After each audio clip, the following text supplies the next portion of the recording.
현대를 일컬어서 개성이 강조되는 사회다. 그렇게 이야기를 많이 합니다.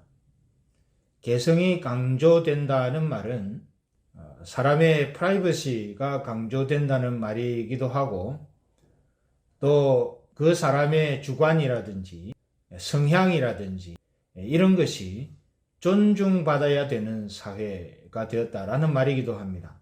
물론 개인적인 그런 것들은 존중을 받아야 하고 또 지켜져야 함은 마땅합니다. 그렇지만 시간이 갈수록 개성이 그렇게 중요하게 강조되는 그런 사회가 되어져 가다 보니까 사람들에게 있어서 또 다른 이슈가 하나 생기기 시작합니다. 그것은 순종과 복종이라는 이슈입니다. 현대를 살아가는 사람들에게 순종 또는 복종에 대한 문제를 이야기를 하면 이것을 대단히 좀 껄끄럽게 생각하는 그런 경향이 있는 것도 사실입니다. 심지어 그 대상이 하나님이라 할지라도 순종 또는 복종이라는 말이 나오기 시작하면 많은 경우에 있어서 마음이 불편해지는 것, 그런 이야기를 하는 것을 우리는 종종 경험할 수 있습니다. 그걸 별로 좋아하지 않는 거죠. 왜냐하면 나는 나고, 나는 내 개성이 있는 사람이고, 나는 내 프라이버시가 있는 사람이고, 또 나는 내가 생각하는 방향이 있고 내 경험 과정을 볼 때에 뭐 이런 것이 좋다라고 생각하고 있는데 그냥 순종하라니 복종하라니 그게 무슨 말인가, 내가 볼 때 합당치 않다, 뭐 그런 생각을 하는 분들이 많이 있다는 것이죠. 대개의 경우에 사람들은 자기의 방법대로 살아가는 것을 좋아하는데, 순종하고 복종한다는 것은 자기 위에 어떤 권위가 있다는 것을 의미하는 것이기 때문에 사람들이 별로 달가워하지 않는 것이죠. 물론 때로는 그런 권위에 문제가 있는 경우를 우리는 많이 보게 됩니다. 특별히 국가 권위 같은 경우에는 상당히 부패해지는 경우를 우리가 많이 보고 있기 때문에 그런 경우에 순종, 복종에 대한 이야기를 하기 시작하면 너도 나도 마음이 불편해질 수밖에 없는 것이기도 하지요. 그것은 권위에 문제가 있기 때문에 그런 현상이 벌어진다고 할 수가 있겠습니다. 그래서 어떤 그런 권위가 비정상적인 모습을 띠고 있어서 그런 상황이 벌어진다고는 생각을 하게 되는 것이죠. 이럴 경우에 그 권위에 불복종하는 것은 때로는 필요하다고 여겨집니다. 자, 그런데 그런 경우에라도 하나님이 우리에게 분명히 말씀을 통해서 선을 그어 놓으신 것은 파괴적인 방법을 사용하는 것은 아니다라는 것이죠. 로마서를 보면 이런 점들이 사도 바울을 통해 우리에게 분명히 전달되고 있습니다. 권위가 부패해서 그 권위에 순종하고 복종하는 것이 어려워지는 경우에라도 저항을 해야 되는 것이 필요하더라도 파괴적이고 상처를 주는 방법으로는 그렇게 하면 안 된다라고 하는 것을 말하는 것입니다. 또 이와 같이 권위 또는 권위에 대한 순종과 복종의 문제 때문에 사회적으로도 많은 갈등들이 생겨나고 있습니다. 그게 오늘날의 현실입니다. 이러한 순종과 복종의 문제가 그런데 하나님 차원으로 들어가면 상황이 조금 달라집니다. 사람의 차원에서는 이럴 수도 있고 저럴 수도 있습니다. 순종할 수도 있고 그러지 않을 수도 있고 복종할 수도 있고 저항할 수도 있고. 자, 그런데 이 순종 또는 복종의 문제가 사람 사이의 차원이 아니라 하나님의 차원으로 들어간다면 그것은 우리가 생각하는 것과는 좀 다른 방면으로 이야기가 진행이 됩니다. 하나님과 관련된 차원으로 들어가면 순종 또는 복종의 문제는 선택의 문제가 아닌 것이 됩니다. 하나님께서 명하시면 순종하는 것이 마땅하다는 것이고, 순종하지 않았을 경우에는 하나님의 뜻이 이루어지지 않고 하나님의 진노가 그 위에 머물러 있게 되어지는 일들이 벌어진다는 것이죠. 우리는 그것을 성경 곳곳에서 명백하게 볼 수 있습니다. 앞서 저와 여러분들은 여리고성 정복 전쟁을 앞두고 있는 이스라엘 백성들에게 하나님의 군대 장관이 나타납니다. 그 하나님의 군대 장관을 통해서 하나님이 알려주신 전략은 여리고성을 무너뜨리고 여리고성을 정복하는 전략은 우리가 잘 알고 있는 것처럼 일주일 동안 하루에 한 번씩 그 여리고성을 이스라엘 백성 전체가 도는 거죠. 6일 동안 그렇게 합니다. 그리고 나머지 7째 되는 날은 7번을 더 돕니다. 그래서 합해서 13번을 도는 겁니다. 이러한 전략은 우리의 일반적인 상식으로는 잘 이해가 되지 않는 것입니다. 여러분, 전쟁을 어떻게 해야 됩니까? 전쟁을 하려면 무기를 갖추고 전열을 정비해서 사기가 하늘을 찌르듯이 이렇게 사기를 고양해서 쳐들어가야 되는 것 아닙니까? 그게 전쟁의 기본이죠. 그런데 여리고성을 정복하는 전쟁을 앞두고 그 전쟁을 치러야 하는 이스라엘 백성들에게 하나님이 알려주신 전략은 우리가 생각하는 그런 것과는 판이하게 다른 것이죠. 저게 무슨 전쟁인가 하고 여겨질 정도로 너무나 우리의 개념과는 다른 전략을 하나님께서 군대 장관을 통해서 알려주신 겁니다. 어쩌면 반대로 생각하면 처음에는 겁을 냈던 이 여리고성의 백성들이 어쩌면 이스라엘 백성들에 대한 생각이 가만 하는 짓을 보니까 별로 겁날 것도 없네 하면서 그런 마음이 생겼을지도 모를 일입니다. 그런 어떤 생각들이 나올 수 있음에도 불구하고 하나님께서는 6일 동안에는 매일 한 바퀴씩 돌아라. 그리고 7일째 되는 날에는 7바퀴를 돌아라.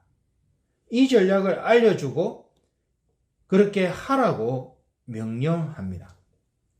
하나님께서 가나안 정복을 시작하는 첫 번째 전쟁, 여리고성 정복 전쟁을 앞두고 이렇게 하시는 것은 대단히 중요한 의미를 가지고 있습니다. 여러분, 우리말에도 시작이 반이다라는 이야기도 있지 않습니까? 그 말은 시작을 어떻게 하는가가 중요하다는 이야기죠. 고대 근동의 이 유대인들의 사고방식 속에는 처음이 어떤가에 따라서 그 처음의 기조가 그 모든 프로세스에 끝까지 연결되는 그런 식으로 생각하는 경향이 많습니다. 그래서 기록된 이 성경이 지금 현재 이 장면 속에서는 지금 가나안 정복 전쟁을 시작하는 것이지 않습니까? 그런데 이 가나안 정복 전쟁을 시작하는 그 순간에, 처음 순간에 하나님이 여리고성과 전쟁을 할 때 이렇게 해라라고 알려주신 것은 무슨 의미가 있는가 하면 가나안 정복을 마치는 그 순간까지 모든 전쟁은 이런 방식으로, 이런 구조로 진행을 해라라는 하나님의 의지가 담겨 있는 그런 장면이라는 것이죠. 하나님께서 군대 장관을 통해서 보여주신 것처럼 가나안 정복 전쟁은 사람의 전략과 힘이 아니라 하나님의 전략과 힘으로 되어져야 된다는 것을 이 가나안 정복 전쟁을 시작하면서 알려주신 것입니다. 그렇기 때문에 여리고성을 한 바퀴 한 바퀴를 도는 것은 하나님의 나라를 세워간다는 차원에서 대단히 중요한 한 측면을 보여주는 것이죠. 여러분, 하나님의 사람들은 모든 상황 속에서 그 앞에 놓인 일들을 하나님의 전략과 방법으로 해야 합니다. 성도라면 개인적인 삶도 그러해야 합니다. 그래서 우리에게 기도가 필요한 겁니다. 기도는 전에 말씀드린 것처럼 우리의 의지를 관철시키는 도구가 아닙니다. 기도는 하나님의 뜻을 분별하는 통로입니다. 그래서 기도할 때는 항상 겸손함으로 나아가야 하고 어떤 앞에 펼쳐진 사안에 대해서 하나님 어떻게 할까요? 라고 묻는 차원에서 기도가 이루어져야 합니다. 우리는 이렇게 생각하는 경향이 있죠. 기도를 통해서 내가 하나님 앞에 내 소원을 아뢰리라. 물론 그런 측면도 없는 것은 아닙니다만은 보다 중요한 것은 그렇다 하더라도 자기가 원하는 그것에 대한 하나님의 의지, 하나님의 뜻이, 하나님의 방법이 무엇인지를 분별하기 위해서 기도하는 겁니다. 내 의지를 관철시키기 위해서 하는 것이 아니라. 그래서 우리 개인적인 삶에서도 그 기도를 통해서 하나님의 전략과 방법을 알게 되는 것이죠. 가정에서도 마찬가지입니다. 어떤 일들을 진행할 때에 당장 우리에게 먼저 다가오는 결론이 무엇입니까? 내가 경험해 봤는데 이건 이렇더라. 그렇게 하면 설령 혹 일은 될 수 있어도 그 결과가 하나님을 영화롭게 하지 못하는 방향으로 흘러갈 가능성이 많습니다. 교회도 마찬가지입니다. 특히나 교회는 하나님의 일을 할 때에 하나님께서 원하시는 방향으로 해야 됩니다. 그렇기 때문에 어떤 이슈가 생기든지 하나님의 원하시는 방향을 알기 위해서 온 교회가 힘을 합쳐서 공동의 기도 제목을 가지고 기도하는 일은 그만큼 중요한 것이 되는 것이죠. 그것이 지루하게 보일지라도, 그렇게 열심히 기도했는데 어떤 변화가 없게 보일지라도, 그렇게 교회가 함께 모여서 기도함으로 하나님의 뜻이 교회에 속한 성도들 사이에서 분별되어지고, 분별되어진 하나님의 방법과 계획을 따라 움직이면 우리가 보기에 능숙하게 일이 되어지지 혹 않는 경우가 있다 하더라도 하나님께 영광이 되는 모습으로 결과가 나타난다는 것입니다. 그런데 그렇지 아니하고 어떤 세속의 관점을 따라서 어떤 일들이 진행되었을 때에는 일은 될 수 있습니다.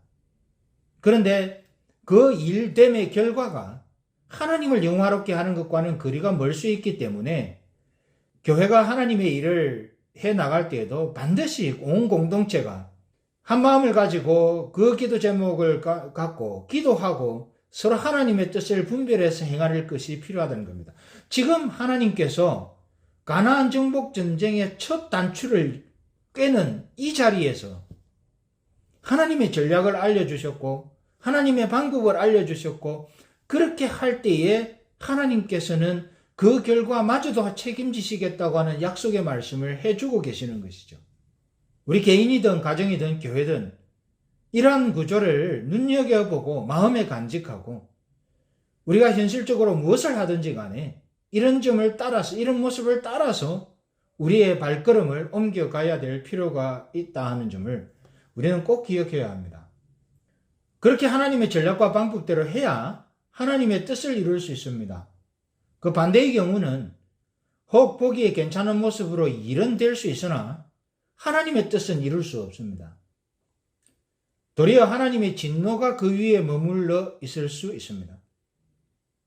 여러분, 다윗이 왕이 되고 나서 한 그 첫 번째 일이 기럇 여아림에 있는 하나님의 법궤를 예루살렘으로 옮겨오는 일이었습니다.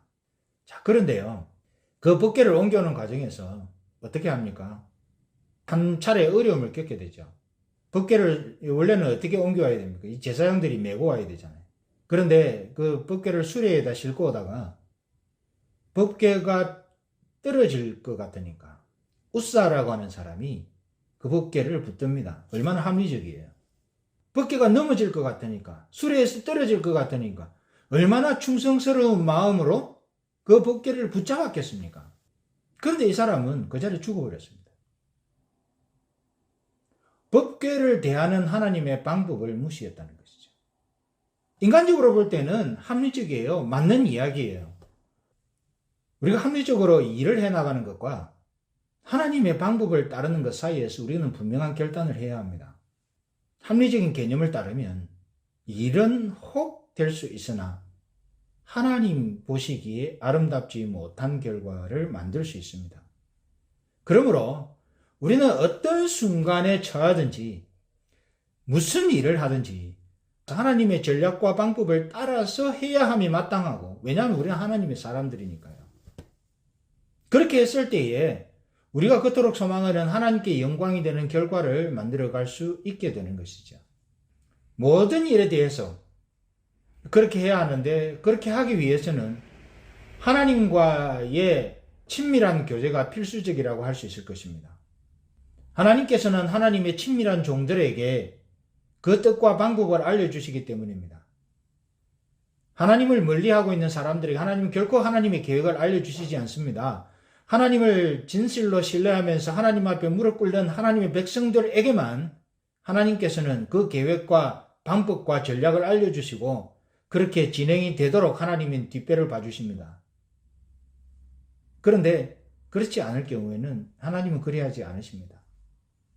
이와 같이 하나님의 친밀함을 통해서 하나님의 뜻과 방법을 알고 그로 말미암아 하나님의 뜻을 이루어드리는 저와 여러분 모두 그리고 우리 교회가 되기를 주의 이름으로 축복합니다.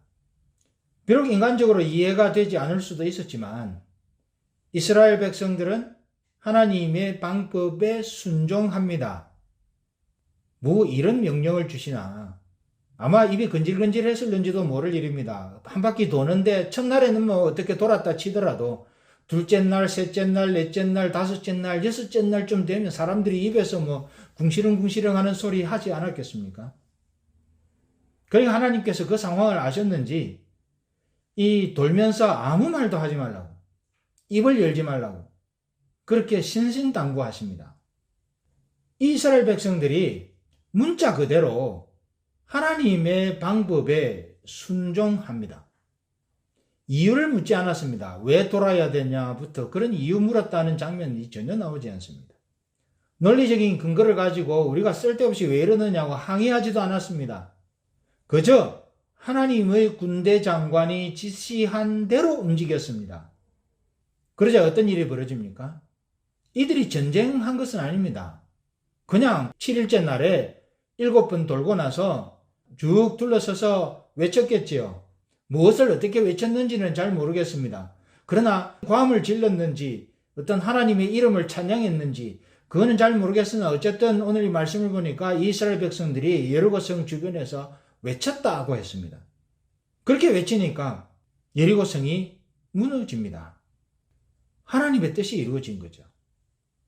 이 장면은 또한 가나안 정복 전쟁에 있어서 또 하나의 중요한 점을 우리에게 보여줍니다. 그것은 다름이 아니라 바로 이스라엘 백성들이 철저하게 보여주었던 순종과 복종의 문제입니다. 우리가 순종에 대해서 생각할 때는 우리는 어떻게 생각을 합니까? 이해할 수 있을 때 순종하려는 경향을 가지고 있습니다. 내 마음에 맞을 때에 순종하려는 경향을 가지고 있습니다. 내 생각과 일치할 때에 순종하려고 하는 경향을 가지고 있습니다. 그런데 우리가 지금 와서 그 뒷장면을 알고 읽으면서도 여리고성을 그렇게 도는 것이 이해가 됩니까? 우리가 봐도 이해가 안 됩니다. 그러면 당사자들이었던 이스라엘 백성들은 그것이 과연 이해가 되었겠습니까? 그 앞전에 봐도 하나님의 역사 앞에 어려움만 만나면 늘 하나님 앞에 불평불만하던 사람들이 이 이스라엘 백성들이었습니다. 그런 특성을 가지고 있는 이 이스라엘 백성들이 여리고성을 그렇게 6일 동안, 7일 동안 돌라 그러면 가만히 입 다물고 돌았겠습니까? 그런데 그런 특성을 가지고 있는 이 백성들이 여리고성을 돌면서도 아무 소리 안 하고 그냥 돕니다. 하나님의 전략과 방법에 아무 소리 하지 아니하고 순종했던 것입니다. 그런데 오늘날 우리는 어떻습니까? 이게 하나님의 뜻이라면 아무 소리 안 하고 순종 잘 하기가 힘듭니다. 이해가 되어야 됩니다. 납득이 되어야 됩니다. 설득이 되어야 됩니다. 설득 안 되면 아무리 좋은 것이라도 동의를 안 합니다. 그 순종하지 않습니다. 비록 그것이 성경 말씀일지라도. 우리가 보기에는 비상식적인 것처럼 느껴지고 이해할 수 없는 것처럼 느껴지는 것에 대해서 순종하기보다는 저항하려고 하는 경향이 훨씬 강한 것이 우리의 본 모습입니다. 사실 우리가 하나님을 믿고 살아갈 때 하나님의 말씀을 정말 순종하면서 살고 싶겠지만 그런 마음이 전혀 없지는 않지 않습니까? 하나님께서 말씀하시면 순종하겠습니다. 이런 마음 사실은 크고 작은 차이는 있을지라도 다 가지고 있잖아요. 그런데 실상 들어가 보면 하나님이 무엇을 말씀하시든지 순종하겠습니다. 그런 구조를 정말 우리 마음속 깊은 곳에서부터 품고 매일 매 순간의 삶을 그렇게 살아가고 있는지에 대해서는 우리가 참 자신 있게 말하기가 어려운 때가 있지 않습니까? 정말 내가 이 말씀까지 순종해야 되나? 아니면 내가 이 말씀에 순종하는 것이 옳은 일인가? 그런 질문을 늘 하게 되는 때가 있지 않습니까? 하나님의 말씀 가운데 우리가 받아들이기 힘들다고 느껴지는 그런 영역에 대해서는 항상 그런 퀘스천을 하게 되는 것이죠. 그런데 중요한 것은 우리가 이해할 수 없는 하나님의 명령이라 해도 일단 그것이 하나님의 명령이면 먼저 순종하는 것이 지혜입니다. 우리가 없는 지혜를 짜내가지고 이해를 하려고 하고 이해가 되어져야 순종하려고 한다면 그것은 하나님께서 성경에서 말하는 구조가 아니에요. 성경에서 말하는 구조는 이해가 되어서 순종하는 것이 아니라 순종해보면 이해가 되는 겁니다. 그걸 지혜라고 성경은 이야기합니다. 이것은 나이가 적다고 잘 안 되는 것도 아니고 나이가 많다고 잘 되는 것도 아닙니다. 중요한 것은 매일 매순간의 결단에 Whatever you say, 하나님을 향해서 Whatever you say, I will follow. 이렇게 생각하는 것이 필요하다는 겁니다. 그게 매일 매순간의 삶 속에서 습관이 거룩한 습관으로 자리 잡고 있지 않으면 어느 순간에 하나님이 명령하시면 우리는 순종을 먼저 하기보다는 이해를 먼저 하려고 하는 그런 경향을 반드시 보이게 되어 있다는 것이죠. 그러나 성경은 순종함으로 이해되어지는 것이지 이해되어서 순종하는 것은 아니다라는 것을 우리에게 늘 곳곳에서 말해주고 있습니다. 여러분, 베드로가 고넬료의 집에 가는 사건 기억하시죠? 이방인입니다. 유대인은 이방인들하고 상종을 하지 않습니다. 이 유대인이었던 베드로가 이해가 안 됩니다. 환상 속에서 그걸 잡아 먹으라고 하니까 도무지 유대인의 율법으로는 먹으면 안 되는 것들이었습니다. 그걸 잡아 먹으라고 하니 깜짝 놀랄 일 아닙니까? 천지개벽할 일 아니겠습니까? 그런데 그 환상을 통해서 이방인을 찾아가서 이방인을 주께로 인도하는 그 일을 감당케 하시지 않습니까?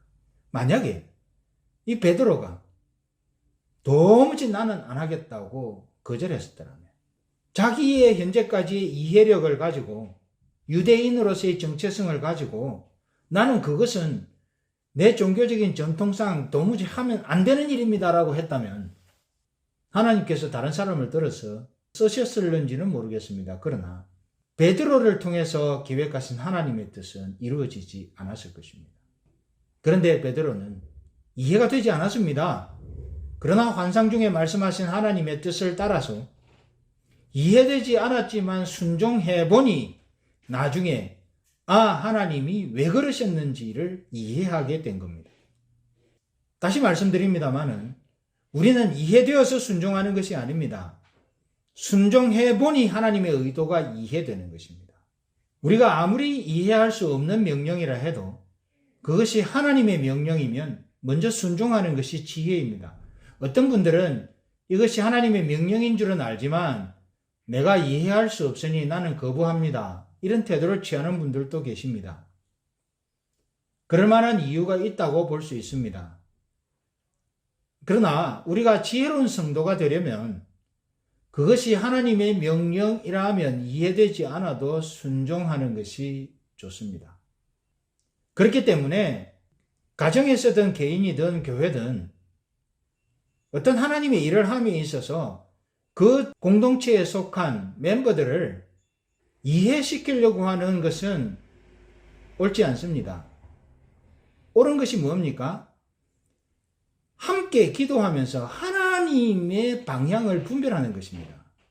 이런 사람 저런 사람들이 이해가 되어져야 된다라고 하는 것은 그래야 어떤 일들이 진행될 수 있다라고 하는 것은 오늘 말씀에서 보여주는 바에 따르면 그것은 결코 성경적이지 않은 그런 프로세스일 가능성이 많습니다.